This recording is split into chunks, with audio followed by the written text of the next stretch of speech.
Hi, it's A crypto മച്ചാൻ. ബിറ്റ്കോയിൻ്റെ ഒരു quick അപ്ഡേറ്റിലേക്ക് എല്ലാവർക്കും സ്വാഗതം. അടുത്തൊരു ബിറ്റ്കോയിൻ്റെ മൂവ്മെൻറ്റ് എങ്ങോട്ടാണെന്ന് നമുക്ക് ഈ ഒരു ചാർട്ടിലൂടെ നമുക്ക് നോക്കാം. 4 അവർ ചാർട്ടാണ് ഞാൻ എടുത്തിരിക്കുന്നത്. നിങ്ങൾക്ക് ഇവിടെ നോക്കുമ്പോൾ തന്നെ സൂം ഔട്ട് ചെയ്യുമ്പോൾ കാണാൻ സാധിക്കും. ഇവിടെ ഒരു ഹൈ ക്രിയേറ്റ് ചെയ്യുന്നു. അതിനുശേഷം ബിറ്റ്കോയിനിലൊരു ലോവർ ലോ ക്രിയേറ്റ് ചെയ്യുന്നു. പിന്നീട് ഒരു ലോവർ ഹൈ ക്രിയേറ്റ് ചെയ്യുന്നു. ലോവർ ലോ ക്രിയേറ്റ് ചെയ്യുന്നു. അതിനുശേഷം ഒരു ലോവർ ഹൈ ക്രിയേറ്റ് ചെയ്യുന്നു. സോ ഇതൊരു ഒരു ഡൗൺ ട്രെൻഡ്, ഒരു ബിയറിഷിൻ്റെ ഒരു അടയാളമാണ് ഈ കാണുന്നത്. സ്വാഭാവികമായിട്ട് ഇവിടുന്ന് ഒരു ലോവർ ഹൈ ക്രിയേറ്റ് ചെയ്തുകൊണ്ട് പഴയതുപോലെ ഇനി ഒരു ലോവർ ലോ ക്രിയേറ്റ് ചെയ്ത് 52 കെയിലോട്ടാണ് ഇനി ടെക്നിക്കലി നമ്മൾ പോകേണ്ടത്. പക്ഷേ പലരും എക്സ്പെക്ട് ചെയ്യുന്നതും ഇത് തന്നെയാണ്, 52 കെയിലോട്ടൊരു പോക്കാണ്. പക്ഷേ ഞാൻ എക്സ്പെക്ട് ചെയ്യുന്നത് ഇതല്ല. ഞാൻ എക്സ്പെക്ട് ചെയ്യുന്നത് ഇവിടുന്ന് ഒരു റിജക്ഷൻ സംഭവിച്ച് നമ്മളുടെ ഈ ഒരു ലോവർ ലോ ക്രിയേറ്റ് ചെയ്യുന്നത് നേരെ എഗെയിൻസ്റ്റ് ആയിട്ട് ഒരു റിവേഴ്സാണ് ഞാൻ എക്സ്പെക്ട് ചെയ്യുന്നത് ഈ ഒരു ഏരിയയിൽ നിന്ന്. അതിന് കാരണം എന്ന് പറഞ്ഞാൽ നമ്മൾ ഇത് തന്നെയാണ് ഞാൻ കഴിഞ്ഞ വീഡിയോയിൽ പറഞ്ഞത്, ഇവിടുന്ന് റിവേഴ്സ് ആവും എന്നാണ് കഴിഞ്ഞ വീഡിയോയിൽ ഞാൻ പറഞ്ഞത്.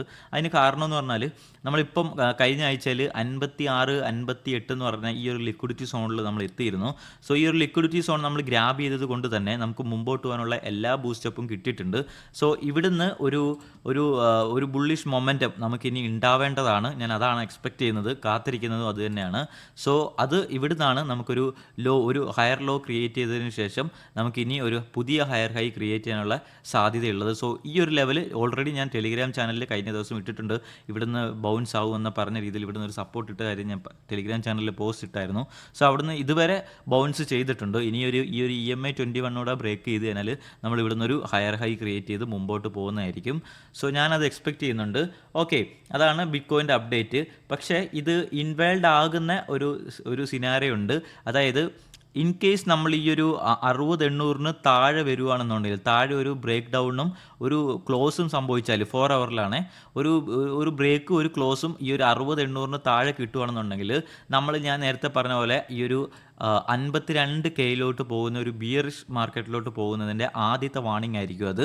അതിനുശേഷം നമ്മൾ ഈ ഒരു കഴിഞ്ഞ ആഴ്ചയിലെ ഏറ്റവും ലോ, നമ്മളെ ബിറ്റ്കോയിൻ്റെ ഏറ്റവും കഴിഞ്ഞ ആഴ്ചയിലെ ഈ ലിക്വിഡിറ്റി സോണിലുള്ള ഈ ഒരു ലോയും കൂടെ ബ്രേക്ക് ഡൗൺ ചെയ്ത് കഴിഞ്ഞാൽ, അതായത് ഈ ഒരു 56,600 എന്ന് പറയുന്നതും കൂടി ഒരു 4 അവറിൽ ഒരു ബ്രേക്കും ഒരു ക്ലോസും കിട്ടിക്കഴിഞ്ഞാൽ നമുക്ക് കൺഫേം ചെയ്യാം ബിറ്റ്കോയിൻ അടുത്ത് ഒരു ബിയറിഷ് മാർക്കറ്റിലോട്ട് കടക്കുകയും അവിടുന്ന് നേരെ 52 അവിടുന്ന് ഒരു 52 വന്നതിന് ശേഷം ഇവിടുന്ന് നമുക്കൊരു 49-50 റേഞ്ചിലോട്ട് ഒരു വിക്ക് വന്നിട്ട് 52 സ്റ്റേബിളായിട്ട് നമ്മൾ ഒരു ബുള്ളിഷ് മാർക്കറ്റിലോട്ട് കടക്കുന്നതായിട്ട് നമുക്ക് കാണാൻ സാധിക്കും. നമ്മൾ ഒരുപാട് നാളായിട്ട് അനുഭവിച്ചുകൊണ്ടിരുന്ന ഈ ഒരു സൈഡ് വേയിൽ നിന്നും ബ്രേക്ക് ഡൗൺ സംഭവിച്ച് നമ്മൾ അടുത്തൊരു ഫേസിലോട്ട് കടക്കുന്നത് അങ്ങനെ വന്നാൽ കാണാൻ സാധിക്കും. പക്ഷേ ഞാനത് എക്സ്പെക്ട് ചെയ്യുന്നില്ല. ഞാൻ എക്സ്പെക്ട് ചെയ്യുന്നത് ഇവിടുന്ന് ഒരു ട്രെൻഡ് റിവേഴ്സലാണ്. ഇവിടുന്ന് ഷോർട്ട് ടൈമിലോട്ട് ഈ ഒരു 60-800 നിന്ന് നമുക്ക് നേരെ ഒരു 68 വന്നിട്ട് ഒരു ഹയർ ലോ ക്രിയേറ്റ് ചെയ്തതിന് ശേഷം മുകളിലോട്ടുള്ള ഒരു കയറ്റമാണ് ഞാൻ എക്സ്പെക്ട് ചെയ്യുന്നത്. നമുക്കത് വരും മണിക്കൂറിൽ നമുക്ക് കാത്തിരുന്ന് വാച്ച് ചെയ്യാം.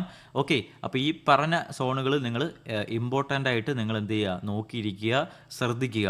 ഇതാണ് ബിറ്റ്കോയിൻ്റെ ഇപ്പോഴത്തെ ഒരു അപ്ഡേറ്റ് എന്ന് പറഞ്ഞാൽ.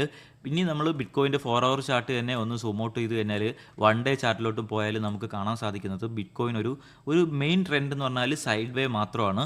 ഈ സൈഡ് വേ ഇപ്പോഴും ഒരു ബ്രേക്കൗട്ട് സംഭവിച്ചിട്ടില്ല. സോ നമ്മൾ ഈ ഒരു 74-75 എന്ന് പറയുന്ന ഈ ഒരു സോണിൽ നിന്ന് ഒരു ബ്രേക്കൗട്ട് കിട്ടിയാൽ മാത്രമേ നമ്മൾ ഇത്രയും കാലം ബോറടിപ്പിച്ച ഈ മാർക്കറ്റിൽ നിന്ന് എക്സിറ്റ് ആവുകയും അടുത്തൊരു വലിയ പേസിലോട്ട് കൂടുതൽ വോളിയത്തോട് കൂടി നമ്മളൊരു ബുള്ളിഷ് മാർക്കറ്റിലോട്ട് കടക്കത്തുള്ളൂ. സോ ഞാൻ ഇവിടെ പറഞ്ഞ കാര്യം മൈക്രോ ടൈം ഫ്രെയിമിലെ കാര്യം മാത്രമാണ്. ഓക്കെ, വരുന്ന മണിക്കൂറുകളിലും വരുന്ന ദിവസങ്ങളിലും സംഭവിക്കുന്ന മൈക്രോ ആക്ഷൻസിൻ്റെ കാര്യമാണ് ഞാൻ പറഞ്ഞത്. സോ അപ്പം ഈ കാര്യങ്ങളെല്ലാം നിങ്ങൾ മനസ്സിൽ കരുതിയിരിക്കുക. ഞാൻ ഈ പറയുന്ന സോണുകൾ, ഈ പറയുന്ന റേഞ്ചുകൾ നിങ്ങൾ ശ്രദ്ധിച്ചിരിക്കുക. ഓക്കെ, ഇത്രയേ ഉള്ളൂ ബിറ്റ്കോയിൻ്റെ അപ്ഡേറ്റ്. Thank you.